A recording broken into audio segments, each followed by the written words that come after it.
Aye, kuwe kuamadue. Aye, kuwe kuamadue.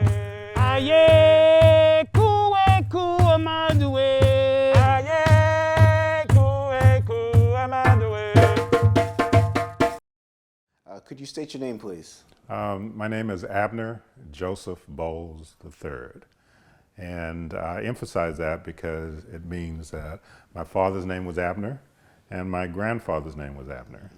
And although those were slave names, those were heritage indicators for me. It made me connected to my father and my grandfather and his ancestors. Yeah. Well, Bob Abner, we're so happy to have you as part of the Brotherhood of Elders Network and this oral history project we've been doing. So this is excellent. Thank you for being here. Awesome. It's my pleasure. Okay, great. Okay, well, wait till they, yeah. Okay. All right, so let's get started. Where did you grow up? I grew up in Houston, Texas, on the south side of Houston, in a neighborhood called Sunnyside, and we lived in the Redwood Edition. That's what it was called. Interesting. What was it like growing up there? Well, during that time, I thought it was fun. I seemed to have lots of freedom. When I look back on it, I didn't really recognize how much freedom I had growing up. It was an all-black community. The milkman, the mailman, the store owner, they were all black. All of my neighbors were black. And it was a community where you knew everybody. And in fact, all the parents of the kids that I would play with or go to school with, they all raised the kids in the community. If I got into trouble 2 blocks away, there would be a number of parents that would chastise me on the way home. And all of them would have conversations with my mom by the time I got home, such that my butt would be whipped if I was not engaging properly. So I really enjoyed the fact that it was a close family community. Interesting. Do you have siblings? I have a younger brother, and I have 2 sisters. And I also have an older sister from my mom's first marriage. Interesting. What was that dynamic like in the house as you were growing up? Well, I was the oldest, so I could do no wrong. I also was the moderator of the house.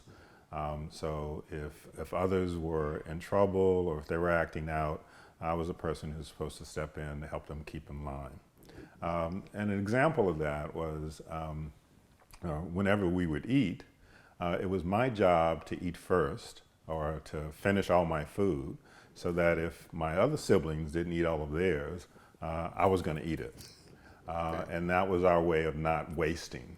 Okay, so I would gobble through my food and then I'm looking at my sister to make sure she gets through hers, and if she doesn't, I'm going to eat it, that kind of thing. Wow. So that was my role. Okay, okay. What or who influenced you the most as a child? Easily my mother and my father. My father had a 2nd grade education. My mother never stepped into any school, so she had no education. But my father was a very hard worker.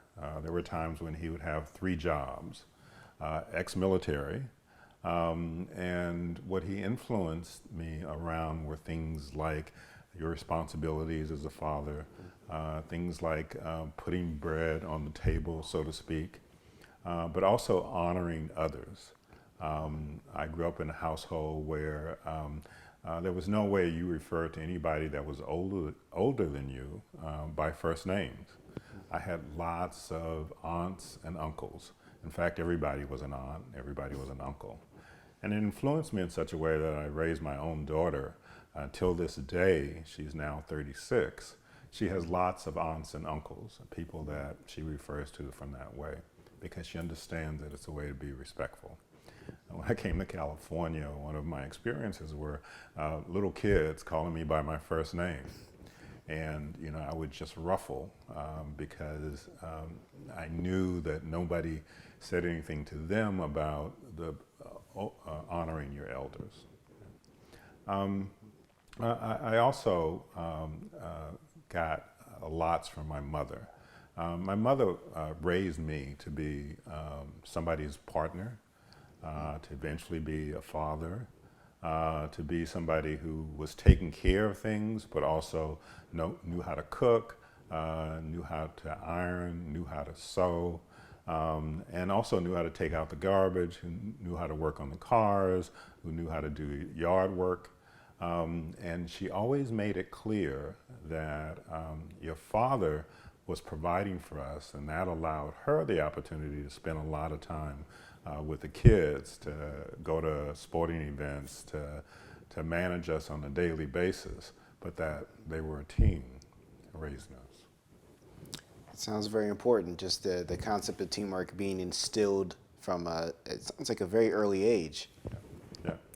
I was going to ask what were some of the other lessons that you've learned from your family?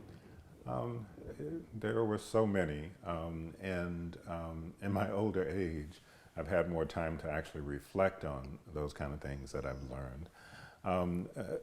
I learned very early on that my existence, my happiness, my presence was actually due to not what I did individually, but what was collectively done around me, either on my behalf or with my participation.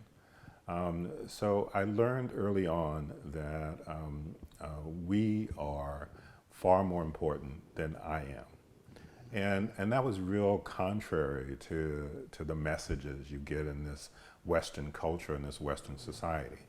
It's all about I, it's all about me.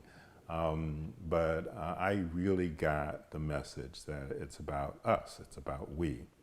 And so I learned early that it was better to give. I learned early that it was better to listen.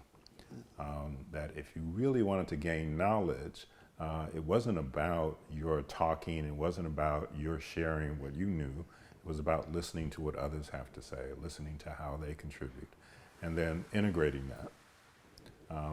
Another lesson that I learned was that no matter what you did individually, it could never, ever amount to what the possibilities were of collective activity. I was highly engaged in sports as a kid. My mother was a former softball professional in her young days. My father always, as part of the military, always worked in an environment where it was collective. So I was allowed to participate in sports, and it was always about a team effort. I always got rewarded for my individual contributions, and I got accolades for that. But my parents always emphasized that you were able to do that because somebody else, either in basketball, passed you the ball, or somebody else set a screen for you so that you could shoot it, or somebody else got a rebound so that you could have possession of the ball. And they always reinforced what I was learning in sports, and that was, it's all about team. I was blessed as a kid to have coaches and mentors that weren't really about, okay, this is about you, but were really about team sports. And those are the lessons I learned. That's excellent. You mentioned earlier the difference you felt when you came to California, and then, as you said, you had kids, calling you by your first name, which you hadn't been used to and certainly weren't accustomed to. What made you move to California? Born and raised in Houston, Texas, I was blessed in that I was able to leave when I went to college. First person in my family to actually go to college, actually to graduate from high school, but also to go to college. And I was able to go to the East Coast. And while there, I had West Coast roommates. I had relatives in the West. And so once I graduated, I actually looked for graduate schools in California. And I was lucky enough to get into UC Berkeley, and that's how I got to California. Wow, okay. What school did you go to in the East Coast? Well, I'll tell you a story about that. Okay. I was an avid basketball player.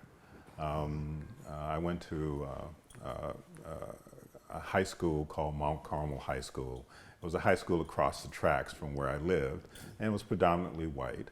And I got a chance to play basketball on their basketball team, and we were all-state 2 years in a row. We won the state championships, and I was all-state all the years that I played.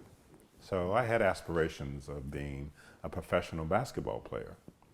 In my household, before I was going to college, I got the opportunity for a number of coaches to come out and recruit me.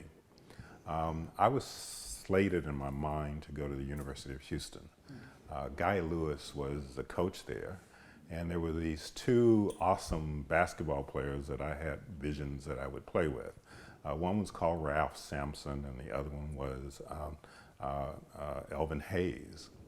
So I had in my mind I was going to graduate from high school and go to University of Houston. Guy Lewis came out to my house and interviewed my family and interviewed me, and my father asked him, so what would it be like for my son going to school and playing basketball? And the coach said, well, you know, basketball will be his life. He wouldn't have to worry about school. We'll make sure that he's taken care of. He'll have access to whatever resources he needs. He doesn't have to pay tuition because we'll give him a scholarship. And he'll be able to get through college because he's playing basketball. And my father didn't really like that. He's always been saying to me, it's important for you to play sports, son, but at any time you could get injured. So it's more important for you to get a good education, for you to stay focused on developing your skills and your ability to interact with people. Another coach who came out, and I was recruited by about 8 different schools. Another coach that came out was this little short guy with a bow tie, and he happened to have a cigar. And he was from Princeton. I didn't know Princeton from anything. But he came to my house and he interviewed us, and my father asked him the same question. And his response to my father was, well, you know, in order to get to Princeton, your son has to qualify academically. We don't offer sports scholarships. If he qualifies, I'm sure he'll get some scholastic assistance, financial assistance, but he won't get basketball assistance. And the main reason for him coming to Princeton to go to school is for him to get a good education. And we will ensure that he goes to class, that he studies, and that in order for him to play, he has to do well in school. And that impressed my father, and my father said, you're going to Princeton. And that's how I ended up on the East Coast at Princeton. Wow. Well, just from an early age and having parents that understood the importance of education and wanted that to be part of your journey as you're moving forward. So, you know, that's great. You got a chance to get out there. So that's very interesting. And what was it like when you came to Berkeley? Berkeley was an interesting experience in that a number of graduate schools in California I got accepted to. I actually did well at Princeton. I also met my wife at Princeton, and she was a year after me. So when I came to Berkeley, it was to enter their clinical psychology program. My main goal was to be able to survive until my wife could also come the next year. Hopefully she'd be able to get into Berkeley as well. California was interesting to me. there was this attitude or this pretense that everybody was equal and everybody was the same. There was this liberal concept. I come from Houston, Texas, where it's clearly things are black and white. So I got to California and I had this experience that we were integrated.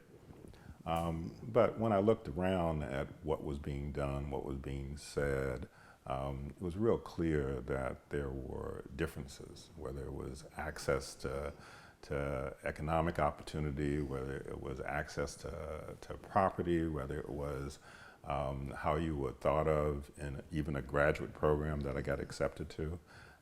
One example was my dissertation committee members.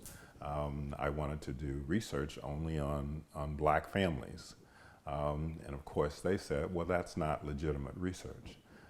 Legitimate research is at least doing a comparative study. You may have some black people, but you really need to have a cohort of white people, white families that you're looking at.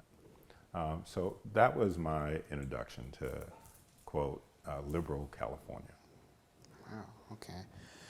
Has your opinion changed since then, whether around Berkeley or California, since you've been here? You know, my opinion about where you are has evolved to my really valuing who you are, regardless of where you are. And both what things you honor and respect, how do you carry yourself, what's important to you. To me, it doesn't matter whether I'm in California, whether I'm in Texas, whether I'm in Africa, whether I'm in Europe. It's about who you are and what you represent. That's interesting. What does being black in America mean to you? It's kind of hard for me to talk about what it means to be black in America because I'm not everybody black in America. I can tell you what it's meant for me being black in America. And it's been more of what I just said. My journey has been more getting clear on who I am, where I came from, whose backs and whose opportunities have been granted to me because of what my ancestors have done, what my family has done. Getting clear about my heritage, my lineage. Also recreating, for me, the scenario of what black people are and who we are and what we're capable of. The biggest journey for me is getting to better realize that I and all African people and all people are human manifestations of divine essence.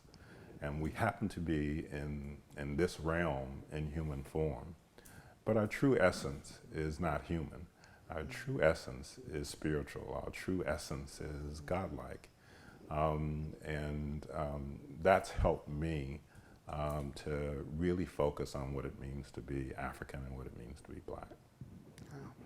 And I hear you talking about spirituality. Was that something that influenced you growing up, or is that something you kind of learned more as you became an adult? I'd like to make the distinction between being religious and being spiritual and having a spiritual essence. I grew up in a Catholic household, and I often say now I'm a recovering Catholic. And literally what that means is that I was indoctrinated in religious notions about who you are, where your place is in the universe and in existence, and your value. What I've learned from my own gaining of certain knowledge about being African and African-centric thinking is that, again, I am divine. All people are divine. All African people are divine. And what we're trying to recreate is this whole image that we're worthless, that we're slave-worthy, that we're incapable, when the reverse is actually true. So to talk about religion is to really talk about white notions about our importance. For me, to talk about my inner spirit and my connectedness to the universe and connected to God is more about being African for me. It also reaffirms my connectedness to everyone else. That my spirit is a part of a universal network that includes all of my African brothers and sisters. That's excellent. Have you had a chance to travel to Africa? I have not gone to Africa. The closest I've gotten is in Spain, actually.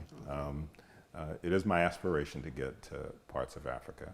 I have, however, journeyed, I call it this, to African thought and African notions and African ways of being. I'm a member of the Association of Black Psychologists, and the whole concept of Black psychology is based on African notions of being and health and wellness. And it's through that association and that connection and that growth of knowledge and experience that I've been able to connect to Africa. But I have not set foot on the motherland. I hear that. What are, you'd say, the top 3 things that you feel are the most harmful to the Black community? Well, it's hard to have only a top 3, but I'll try to break it down. For me, poor education is one of the hugest deterrents for our African people. And I don't just mean the quality, whether the school has resources, or whether it has a nice building, or whether there are lots of books. I also mean in terms of the nature of the education. My experience growing up, I went to all Black schools up until high school. I went to schools like Carter G. Woodson or Crispus Attucks or Ebony Worthing. And in those schools were all Black teachers. And what we learned about was Black culture as well. We learned about our Black heroes and sheroes. And I was able to internalize those aspects of my ancestors that I could represent. Education in general tries to deny all of that. And so I think the quality of education has to be improved, and it has to be developed and nurtured by us, not just by white culture or Western culture. I think the second on the list for me is economic opportunity, that there have been severe, tremendous efforts at preventing us from being able to attain economic wealth, whether it's the inability to own land, whether it's poor education, whether it's poor access to quality health care, whether it's non-access to jobs, only being relegated to manual labor and those kinds of things. So economic opportunity is the second. And the third, I'm a recovering clinical psychologist.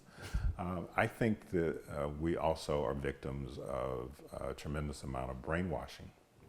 And I remember as a kid growing up in Texas, there were lots of billboards, and auto places, cars would sell things by having beautiful white women sitting on the hood with some statement about you need to own this car, when the image was, well, you need to have a white woman kind of thing. Yeah.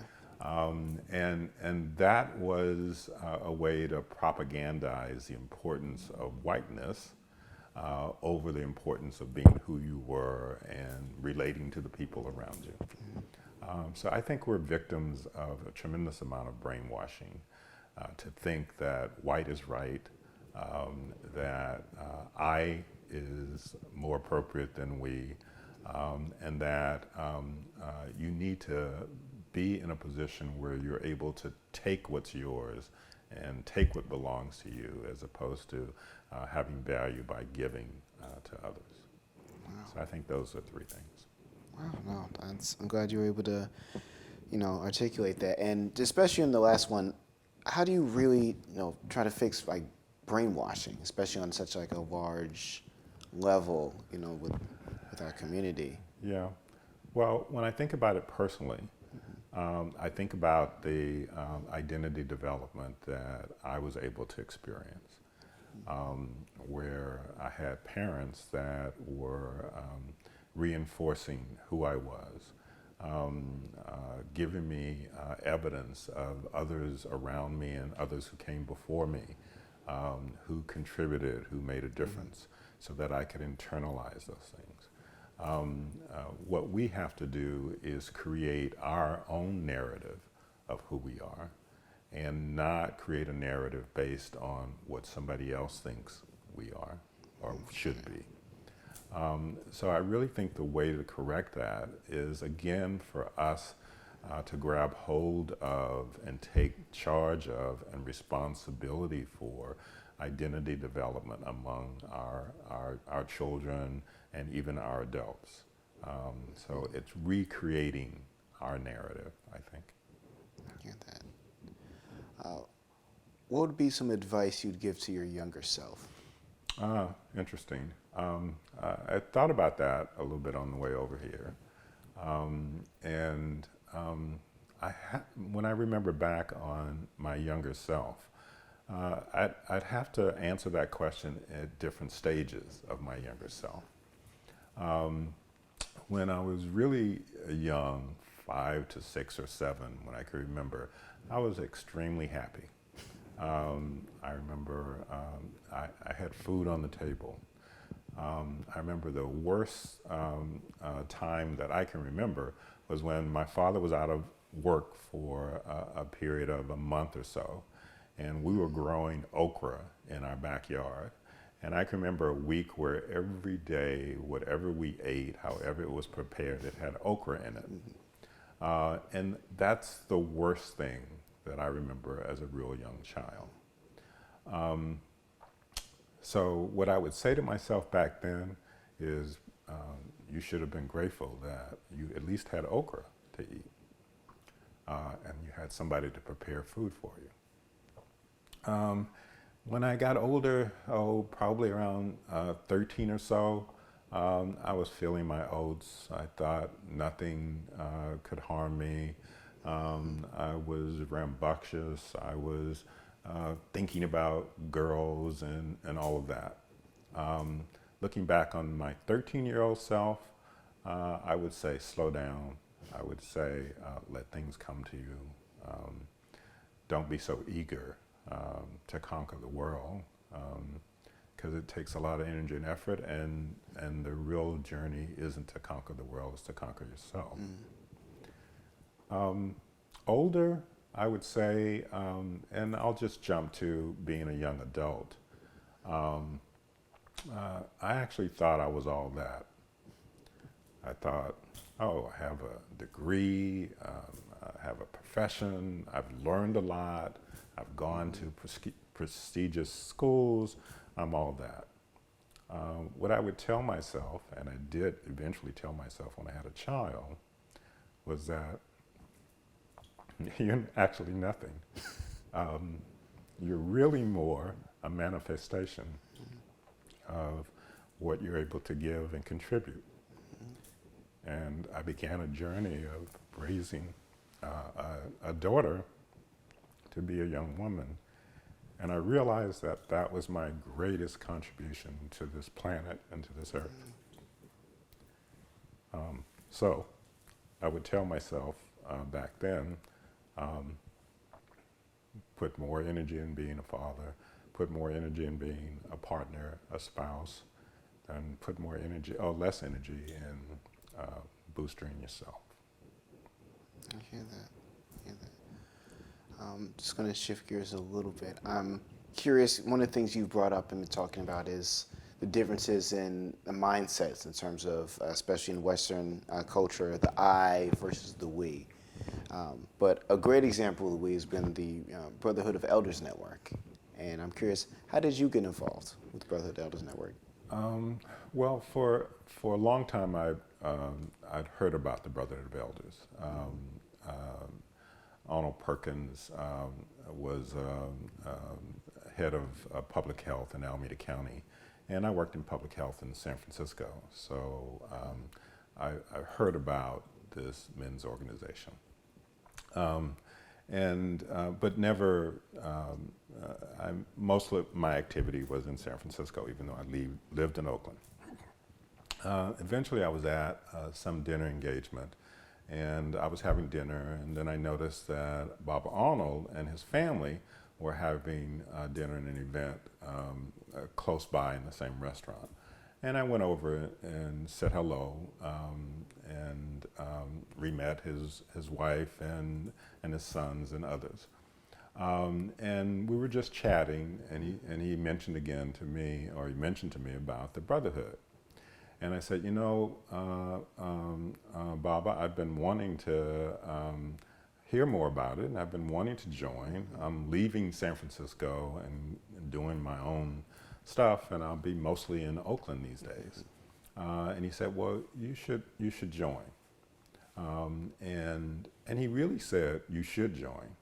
And that's how I heard it. He didn't ask me, he was telling me. And I knew that not only was he personally telling me, but there was a spiritual invite. And so that's how I joined, and that's how I became a member. I can say a little bit about what it's meant for me. Sure. It has meant the world to me in so many ways. One, it's an honor and a privilege to always be in the presence of the Babas and the brothers of the Brotherhood. And it's in part because of who they all are individually, but it's mostly because of who we are collectively and what we can do and the ways in which we can influence things. But it's a lot of just being in the same space. It's a manifestation of what I've always believed, and that is that I'm connected spiritually to more than just my immediate family, my biological family. So the Brotherhood reminds me on the daily that we are engaged in not only spiritual connection and divine connection, but human manifestation and form connection for our African people. And that's what the Brotherhood reminds me of. Wow. So it's safe to say that it's had a strong impact on your life. Yes. I do professional work. There are things that I do to make a living. There are things that I do to pay the house note and to drive around in my Ford F-150 and to own things that I value. But doing things with the Brotherhood really lifts my spirit, makes me feel whole, and gives me value. I hear that. What are you most proud of? Probably my daughter, who is a lesbian woman who's married to another woman, who has a son that I get to take care of in childcare all day on Mondays, and I share it with my wife on Tuesdays and Wednesdays. I think her life, her journey, her experiences. She's always made me very proud. And I also am learning a lot from her. I've actually learned what true courage is, both in terms of her being who she is, a feminist, a black woman, a mom, a partner, but also because when she was really early, she had a physical ailment. She had something called bilateral hip dysphagia. And it's a thing where your femur comes out of your hip socket, and it causes quite a bit of pain.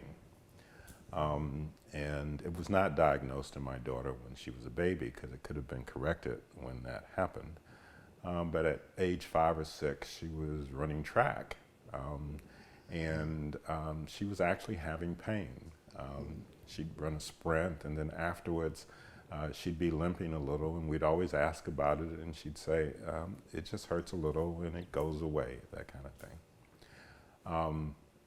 And then later we found out what it was, and she had to have bilateral hip surgery, and she had to have 2 surgeries. And each time they would sort of crack one hip and then they would shift it so that it would grow together in a different shape, and that would keep our hip socket in her hip. And her first surgery, she had to have a waist down to ankle a cast. And she was in a lot of pain. But I remember how courageous she was and how strong she was. And I remember 2 weeks after she would take her cast off, she was back on the basketball court trying to play basketball. Her muscles had pretty much atrophied, but she was running up and down the court. So I learned a lot about courage. And she had to go through that twice, because she had to have 2 separate surgeries. So I think my biggest accomplishment was actually participating and supporting the development of my daughter, and being very proud of her and learning what it really means to be courageous. Yeah, that's very powerful. What would be some advice? We spoke about what you'd say for your younger self. What would you say to, I guess, the next generation? Yeah, I struggle with that a lot. And that's because I'm still on my own journey, trying to figure out who I really am. To believe that I could give advice when I'm in that mode, the kinds of things I think about are things like the things that I tell myself. Try to slow down.